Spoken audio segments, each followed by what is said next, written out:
Nilinaw ng Kongreso na ang isasagawang special session ngayong araw ay inaasahang magbibigay ng dagdag na panahon para sa mga mambabatas upang maipagpatuloy at matapos ang mga deliberasyon sa mga pangunahing panukalang batas na kasalukuyang nakabinbin pa sa mababang kapulungan at sa Senado. Sa panayam ng Bombo News Team kay Representative Percy Sandanya, kanyang ipinaliwanag na ang naturang special session ay hindi lamang para mapabilis ang trabaho ng Kongreso, kundi isa rin itong mahalagang mekanismo upang mabigyan ng sapat na oras ang pagsusuri sa mga legislative measures na kasalukuyang inaasikaso ng iba't ibang komite ng lehislatura. Binigyang diin ni Sandanya na sa pamamagitan ng karagdagang palugit na ito, mas mapatatag ang komunikasyon sa pagitan ng mga kinatawan ng iba't ibang distrito upang maiwasan ang kalituhan at mas mapabilis ang koordinasyon sa mahalagang isyu ng bansa. Kabilang sa mga malalaking panukalang batas at isyu na inaasahang mabibigyan ng prioridad dahil sa dagdag na panahong ito ay ang mga programa sa sektor ng edukasyon, mga reforma sa sektor ng kalusugan at ang panukala para sa reforma sa politika. Ibinahagi rin niya na ang layunin ng reforma sa politika ay i-regulate at hindi ang tuluyang pagbawal sa dinastiya. Kaya naman,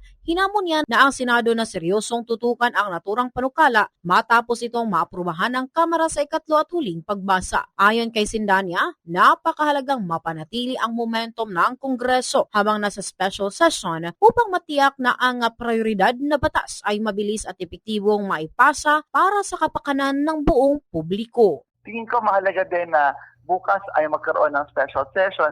Nasa ganun ay magkaroon na rin ng kaayusan yung Senado once and for all. Kasi kami sa mababang kupulungan at sa House of Representatives, medyo naging maayos yung ating legislative work. Pero sa Senado, dahil nagkaroon ng kaguluhan sa kanilang institusyon, talaga marami na binbin ng mga panukalang batas. Isa sa inaabangan ko sa Senado ay kung kanilang finally matatapos na yung pag-uusap tungkol sa anti-political dynasty bill. Mula rito sa Cebu, ito si Bombo Irene Ardiente. And this is Bombo Radio Philippines, the number one and most trusted source of news and information. Basta Radio. Bombo!